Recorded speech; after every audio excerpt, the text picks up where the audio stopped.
আন্দোলনকারী শিক্ষকদের 7 জনের একটি প্রতিনিধি দল লালবাজারের উদ্দেশ্যে রওনা দিল। জানা গিয়েছে লালবাজারে উচ্চপদস্থ আধিকারিকের সঙ্গে দেখা করবেন তারা।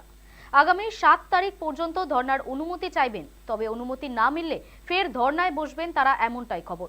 উল্লেখ্য, ফের রাজপথে নামলেন শিক্ষকরা। শীত উপেক্ষা করে শুক্রবার সারা রাত রাস্তাতেই কাটালেন শিক্ষক শিক্ষিকাদের একটি দল। এদিন দুপুরেই শুরু হয়েছিল তাদের বিক্ষোভ মিছিল।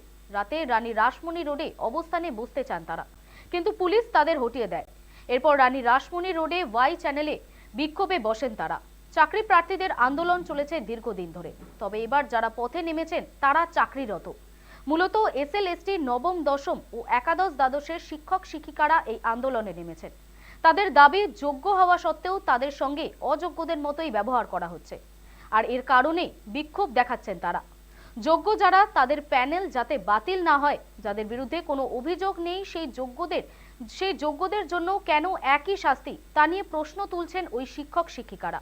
শিক্ষকরা বলছেন, শাস্তি হোক দোষীদের, শাস্তি হোক যারা চাকরিতে দুর্নীতি করেছে তাদের, কিন্তু এটা বেছে বেছে করা হোক। যারা অযোগ্য তাদের অবশ্যই চাকরির বাতিল হোক, কিন্তু যোগ্য শিক্ষকদের কেন ভুগতে হবে? যারা সৎ যোগ্যতার বলে চাকরি করছে, টাকা দিয়ে সাদা খাতা জমা না দিয়ে চাকরি পাননি, তাদের কেন শাস্তির মুখে পড়তে হবে?